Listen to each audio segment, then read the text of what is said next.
인사하겠습니다. 감기 조심하세요. 인사하겠습니다.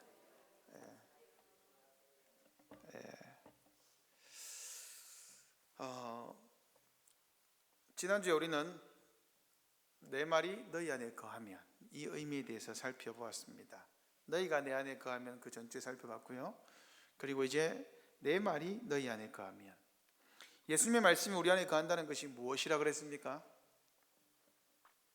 예수님의 말씀이 우리 안에 거하면 우리의 두 가지 소원, 육체의 소욕과 성령의 소욕이 싸우는데, 예수님의 말씀이 우리 안에 거할 때에 우리의 육체의 소욕에 종말을 구한다 했습니다.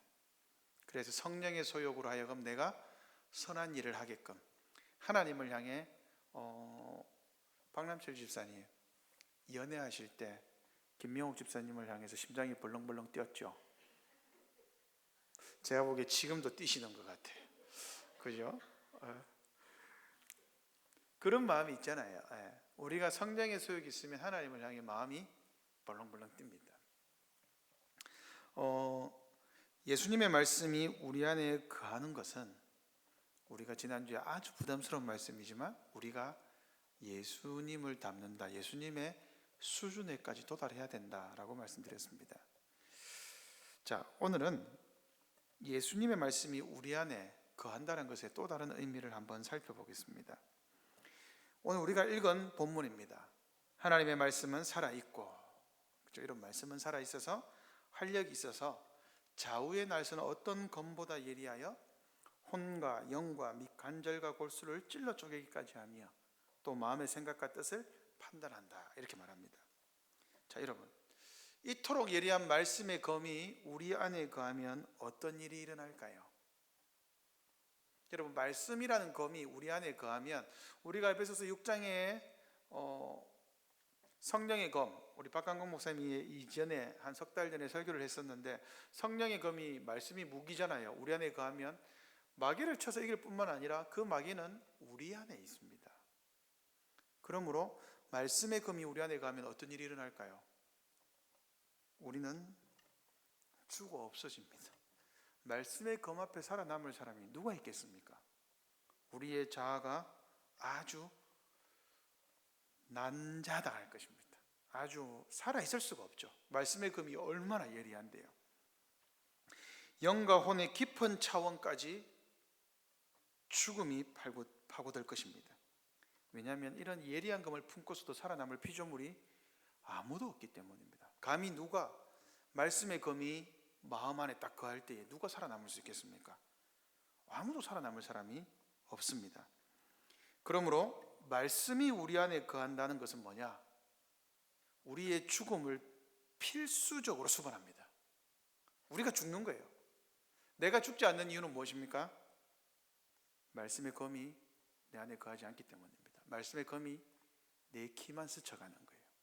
그러면 나의 자아의 죽음은 없습니다. 하나님이 그분의 소원을 우리 안에 두신다라고 했을 때, 하나님의 소원을 빌립보서에서 너희 안에 착한 일을 행하시는 분은 우리 안에 소원을 두고 행하신다 그랬잖아요. 그죠? 우리 안에 소원을 두시면 어떤 일이 발생하느냐? 우리의 죽음과 더불어서 발생합니다. 우리가 죽어야 주님의 소원이 우리를 사로잡기 시작합니다. 그러므로 하나님이 우리 안에 하나님의 선한 일을, 소원을 주실 때는 반드시 우리의 죽음이 수반되어야 합니다. 이게 안 되거들랑 하나님께 울어야죠. 하나님, 나를 죽여주십시오 하고 울어야죠. 내 자아를 죽여달라고, 내 못된 성질, 이 분노, 남을 미워하는 성질, 이거 죽여달라고 울어야죠. 안 그러면 하나님의 소원과 말씀의 검은 내 삶에서 나타나지 않습니다. 말씀을 마음에 둔다는 것은 뭐냐? 여러분, 여기서 무엇이 드러나느냐? 자기 부인이 드러납니다. 말씀은 철저한 자기 부인을 수반합니다. 이런 사람을 뭐라 그러죠? 말씀에 의해서 자기가 죽었다, 이걸 뭐라 그러죠? 순교자라고 합니다. 여러분, 순교자는요, 말씀을 자신의 생명처럼 마음에 둔 사람입니다. 육신의 생명을 잃었다 순교자 아닙니다. 영의 말씀을 더 소중하게 여기는 사람이 순교자입니다. 육신의 몸이 죽는다고 다 순교인 것은 아니죠. 오직 말씀 때문에 자기를 철저히 부인하는 가운데 육신의 생명까지 잃게 된 사람들을 우리는 순교자라고 부를 수 있습니다. 즉 말씀 때문에 죽음에 이른 사람들을 우리는 순교자로 명명해야 됩니다. 왜 그럴까요? 왜냐하면 순교자가 나올 때마다 뭐가 기념되느냐? 진리가 기념되기 때문입니다. 여러분, 그냥 순교가 아닙니다. 순교자가 나올 때마다 그 사람을 죽음에 이르게 만든 진리가 기념됩니다. 순교했는데 진리가 드러나지 않는다. 어떤 면에서 순교가 아닐 수도 있어요. 제가 폄하하는 것은 아닙니다. 그러나 조심하셔야 합니다. 순교는 철저하게 그 사람들의 삶을, 선교사들의 삶을 위대하게 볼 필요가 없습니다. 말씀에 의해서 우리의 자아가 죽는 것, 순교와 동일합니다. 이런 관점에서 본다면 기도는 순교자의 자리에 서는 것과 다를 바 없죠. 왜냐하면 기도는 말씀이 우리 안에 거하는 거니까. 말씀이 우리 안에 거하면 우리의 자아를 철저하게 죽이는 것이죠. 기도자는 목숨을 걸고 아버지의 뜻을 추구합니다. 여러분, 기도자는 목숨을 걸고 아버지의 뜻을 추구합니다. 아버지의 뜻을 목숨을 걸고 추구하지 않는 사람은 기도하지 않습니다. 왜냐하면 기도할 필요가 없어요. 기도할 필요를 못 느끼거든요. 말씀의 운동력이 발산되는 유일한 방법은 여러분 기도라는 것을 명심하십시오. 말씀의 운동력은 기도를 통해서 내 안에서부터 힘을 발휘하기 시작합니다. 여러분, 말씀은요 내 밖에서 이루어지지 않습니다. 내 밖에서 이루어지면 그거 얼마나 비참합니까? 나하고 상관없이 일어나는 일인데요. 그렇지 않아요. 말씀은 나를 변화시킵니다. 남을 변화시키지 않습니다. 그래야 해서 기도하는 사람이 목숨을 걸고 아버지의 뜻을 추구하고 기도할 때에 말씀의 운동력이 내 안에서부터 발산되고 생명과 삶을 아버지께 봉헌할 수 있습니다. 이게 진정한 의미에서 봉헌입니다. 동시에 기도는 성령의 검으로 내가 죽습니다. 말씀은 성령의 검이잖아요. 그러면 그리스도 예수의 영, 성령이 나를 이끄시는 부활을 체험합니다. 여러분, 놀라운 일이죠. 내가 죽었는데 부활을 체험하는 거예요. 왜냐하면 성령의 영이 그리스도를 무덤에서 살린 것처럼 우리를 살리거든요. 그리하여서 나는 죽고 주님이 사시는 방식의 부활이 실현되는 조용하고 엄밀한 현장이 바로 기도입니다. 덧없는 역사의 맨바닥에 영원한 말씀의 진리가 심겨지고 자랄 수 있도록 말씀을 품고 땅에 묻히는 것이 기도입니다. 이름도 없는 걸음으로 산화되는 것, 그것이 기도자의 숙명입니다. 자, 말씀이 우리 안에 거한다는 것은 순교다라고 말씀드렸습니다. 두 번째는요, 말씀이 우리 안에 거한다는 것에 또 다른 의미가 있는데 그것은 뭐냐? 기도의 모든 동기가 말씀의 뿌리를 박아야 한다는 뜻입니다. 다시요. 왜 그러냐면 기도의 동기가 말씀의 뿌리를 박아야 합니다. 그러니까 들리는 말씀, 깨달은 말씀, 주님 이 말씀이 나에게도 이루어지게 해주십시오. 말씀의 은혜를 받으면 기도하게 되어 있습니다. 동기의 순수성, 기도하는 동기가 뭡니까? 말씀이 되어야 되거든요. 이 순수성, 이 동기의 순수성을 빼앗기면 상급이 없어집니다. 하나님은 외모가 아니라 중심을 보시는 분이죠. 말씀의 기도의 뿌리를 두는 것은 마음의 중심에, 그 사람의 마음의 중심에 말씀이 발견되는 기도자가 되는 거예요. 다시요. 말씀의 기도의 뿌리를 둔다. 말씀의 기도의 동기를 둔다라고 하는 것은 말씀이 마음의 중심에서부터 발견된다는 의미입니다. 말씀이 침묵하고 있는 것을 상상으로 만들어낼 필요 없습니다. 그것에 목말라 할 필요도 없습니다. 말씀이 말하지 않는 것을 기도를 통해 구할 필요 없습니다. 성경이 언급하지 않는 것은 우리에게 필요하지 않은 것입니다. 여러분, 성경이 자세하게 설명하지 않는 것은 필요 없는 거예요. 말씀이 기도의 동기가 되어야 한다는 말은 기도자가 성경의 중심에 서 있어야 한다는 겁니다. 만약 성경의 부분적인 것을 한 부분을 보고 성경 전체의 문맥과 무관하게 기도의 동기로 취하면 그것은 자기의 소욕을 신적인 명분으로 은폐하는 잘못된 기도가 됩니다. 이런 기도는 어리석은 일이고 스스로를 제한하는 겁니다. 성경 전체가 말하는 하나의 거대한 메시지가 있죠. 그것을 내 모든 삶의 방향으로 삼아야 합니다. 안 그러면 사사로운 이해관계 때문에 기도합니다. 그러면 참으로 영광스러운 작업을 하면서도 미련한 일이 아닐 수 없습니다. 우리가 위대하고 거룩하고 항구적인 영원한 말씀의 영광에 주목하고 전념한다면 결코 개인의 사사로운 욕망에 기도라는 특권을 양보하지 않겠죠. 예수님은 내 말이 너희 안에 거하면 무엇이든 원하는 대로 구하라 라고 말씀하셨습니다. 자, 여러분 이걸 잘 보십시오. 내 말이 너희 안에 거하면 무엇이든지 기도하라. 자, 여러분 여기서 수단은 뭐죠? 수단. 내 말이 너희 안에 거하면 이게 수단 같습니다. 그러면 무엇이든지 구하라. 기도하는 게 목적인 것 같아요. 그렇지 않습니다. 왜 그럴까요? 예수님이 이 말씀에서 말씀이 내 안에 거하는 것이 무엇이든 원하는 것들을 취득하는 조건이다. 이게 조건이 아니고 이게 목적입니다. 왜요? 이게 일상이 되라는 거예요. 그러니까 예수님이 이거 거꾸로 이야기한 거예요. 자, 수단이 뭐죠? 수단이 기도고 목적은 뭐죠? 말씀이 우리 안에 거하는 겁니다. 그런데 예수님이 말씀이 우리 안에 거하는 것을 수단으로 말씀하셨고 기도를 목적으로 말씀하셨어요. 거꾸로 이야기하신 거예요. 이거 이해되세요? 다시 한번요. 예수님이 이렇게 말씀하셨습니다. 내 말이 너희 안에 거하면 무엇이든지 구하라. 그죠? 이것은 무엇을 이야기하는 거예요? 수단이 기도고 목적이 말씀이 우리 안에 가는 겁니다. 그죠? 우리는 소유의 증대를 원합니다. 우리는 우리가 가지고 있는 것 부족함이 없잖아요. 그래도 거머리처럼, 거머리에겐 두 다리 있죠. 특징이 뭡니까? 다오 하죠. 계속 달라는 거예요. 여러분 거머리가 어떻게 죽는지 아시죠? 피 빨다가 배 터져 죽는 거 아시죠? 배불러도 계속 먹다가 배 터져 죽어요. 그게 거머리인데 그 마음이 인간의 마음과 같다라고 말합니다. 그래서 우리는 소유의 증대를 원합니다.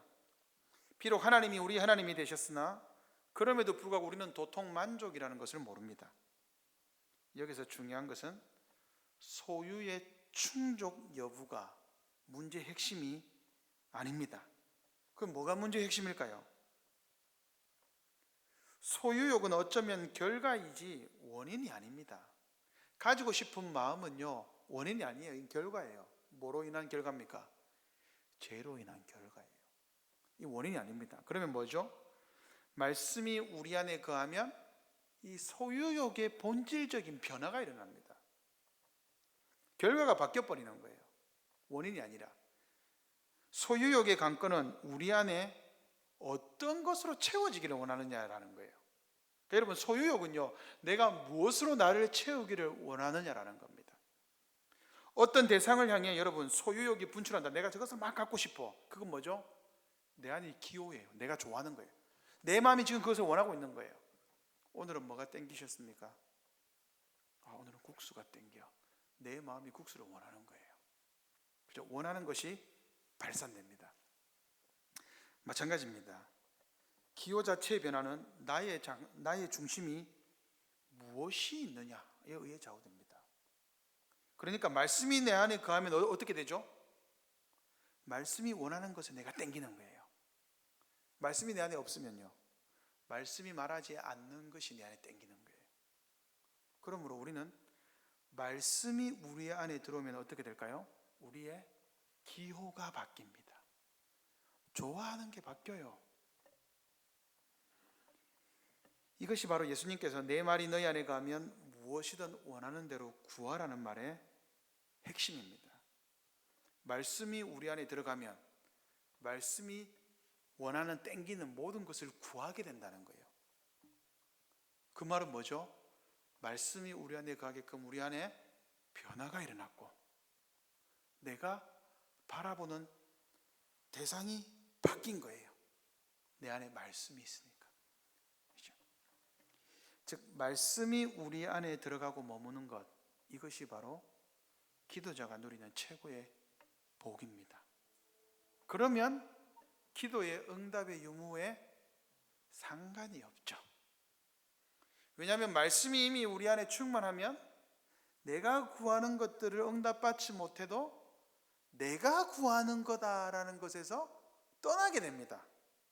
그러면 더 이상 그 기도 제목이 응답되지 않아도 나는 만족을 누립니다. 왜요?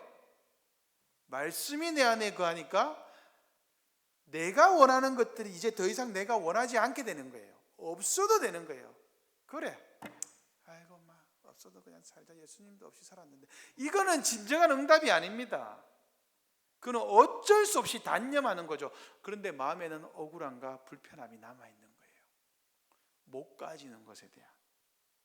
그것은 기도하지 않고도 얼마든지 누릴 수 있습니다. 물론 그것도 어려운 일이지만, 그러나 기도자는 어떻게 되죠?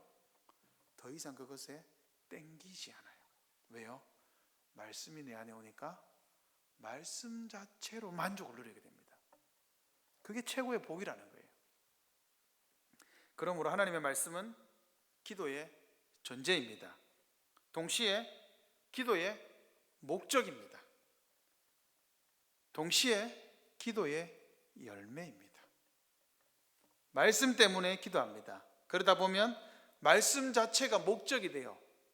그리고 기도의 응답을 받는데 말씀이 열매를 맺는 거예요. 말씀은 기도의 전제이자 목적이며 열매입니다. 오늘 이거 하나만 기억하셔도 좋습니다. 말씀은 기도의 전제이자 목적이며 열매입니다. 기도하는 가운데 변화되어 갑니다. 기도는 이성적인 머리가 없는 뜨거운 가슴의 맹목적인 고집이 아닙니다. 내가 원하는 것을 주님 줄 때까지 기도한다. 그것은 기도가 아닙니다. 지혜자는 이렇게 이야기했습니다. 지식 없는 소원은 선하지 못하다. 발이 급한 사람은 잘못 가느니라. 지식 없는 소원이 뭐죠? 하나님의 말씀이 원하는 것을 구하지 않는 기도를 말합니다. 그것은 뭐다? 선하지 못하다라고 말하죠. 즉 말씀이 우리 안에 거하지 않는 기도는 선하지 않다는 겁니다. 악하고 그릇된 기도라는 거죠. 말씀이 이끄는 방향을 상실한 모든 강구는 필히 악하고 위험한 표적을 지향하게 되어 있습니다. 이런 점에서 우리의 소원이 내가 기도하는 이 기도 내용이 바른지 늘 지식에 의해서 검증해야 합니다. 여러분 자신을 믿으세요? 믿으시면 큰일 납니다. 왜요? 우리는 선줄로 생각한 자는 넘어질까 조심하라 그랬거든요. 늘 우리의 지식이 바른지 성경으로 점검받아야 합니다. 그렇지 않으면 처음에는 맞았는데 어느 순간 내 마음이 그 말씀을 잠식해서 분명히 맞는 말인데 그 사람 옆에 가면 악취가 나요. 분명히 맞는 말인데 땡기지가 않는 거예요. 그리스도 예수를 아는 지식이 가장 고상함을 고려할 때 우리의 소원과 기도의 고상함도 무엇에 의해 판단됩니까? 하나님을 아는 지식의 분량과 깊이에 의존합니다. 그러므로 하나님을 많이 아는 사람은 많이 기도합니다. 여러분, 많이 기도한다고 해서 하나님을 많이 아느냐? 아닙니다. 말씀과 지식은 반드시 같이 갑니다. 그래서 사도들이 뭐라 그랬습니까?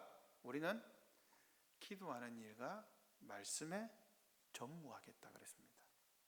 제가 처음에 어릴 때 이 전무를 잘못 이해해가지고 기도와 말씀에 전무 안 하겠다, 저는 이렇게 이해했어요. 전무 없다는 거 아닙니까? 재미없네요. 네, 그러다가 그게 아니구나, 무시로 전념한다라는 뜻이죠. 전적으로 이것만 열심히 하겠다라는 거죠. 전적인 의무라는 거죠. 기도와 말씀은 분리되지 않습니다.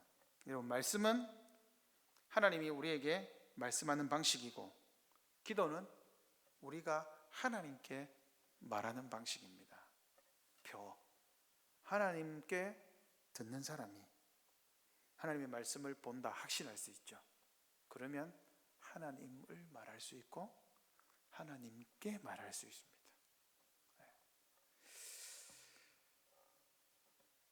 기도는 하나님과 우리 사이에 쌍방소통 관계가 유지되는 원리입니다. 기도와 말씀의 이런 불가분의 관계성을 잘 이해하셔야 합니다. 우리는 말씀을 주야로 묵상하는 말씀의 일상성과 기도가 다르지 않다라는 것을 아셔야 합니다. 말씀에 버금가는 비중으로 또한 무시로 기도하는 기도의 무시성, 무시로 깨어서 기도해라 라는 말이 있죠. 존중해야 합니다. 다시 말씀드리지만 기도와 말씀은 하나로 연결되어 있습니다. 말씀을 바르게 이해하기 위해서는 기도라는 목숨을 건 강한 열망과 추구함이 있어야 합니다. 신대원의 유 교수님이 항상 그렇게 말씀하셨어요. 기도를 통해 말씀을 깨닫는다.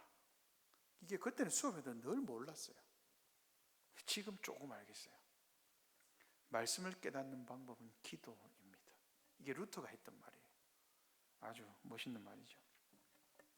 보세요. 말씀을 바르게 이해하기 위해서는 기도해야 합니다. 목숨을 강한 열망이 있어야 합니다. 그러면 그 기도의 방향은 다시 말씀에 대한 지식을 따라서 기도가 다듬어지는 거예요. 그래서 여러분 진짜로 말씀을 따라 기도하잖아요. 그럼 뭐가 바뀌느냐? 첫 번째, 기도의 내용이 바뀌어요. 그 사람이 쓰는 기도의 용어들이 어느 날 갑자기 바뀌어요. 그리고 찬송이 바뀝니다. 그러면 그 사람이 하는 말도 바뀝니다. 깊은 기도자는 그만큼 말씀의 사람이고, 깊은 말씀의 사람은 깊은 기도자입니다. 기도만 뜨겁게 하고 성경에는 먼지만 두툼하게 쌓인 사람들이 있습니다. 또는 성경은 얼마나 읽었는지 성경이 완전히 부풀어가지고 성경책이 이런데 기도의 무릎은 꿇어본 적이 없는 사람들도 많이 있습니다. 둘 다 건강하지 않은 기도자입니다. 기도를 드릴수록 말씀에 목말라야 하고, 말씀을 읽을수록 기도의 자리로 나아가려고 하는 신앙이 건강한 신앙입니다. 그래서 기도와 말씀에 전무하는 것은요, 올바른 신앙으로 이끄는 원리임과 동시에 올바른 신앙을 가늠하는 잣대입니다. 말씀과 기도로 판단하는 거예요. 성령과 말씀의 관계도 동일하죠. 여러분, 성령으로 충만할 때 어떻게 됩니까? 말씀에 대한 갈증이 일어납니다. 진리의 말씀에 부요할 때 어떻게 되죠? 그 말씀 따라 사는 성령의 인도를 갈망하게 됩니다. 오늘날 이같이 말씀과 기도, 성경과 성령이 조화롭게 어우러진 기도자의 출현을 우리 큰사랑교회에서 고대해 봅니다. 저를 비롯해서 여러분 모두가 이러한 말씀과 기도의 균형 잡힌 기도자, 성경과 성령이 조화롭게 어우러진 기도자들이 되기를 바랍니다.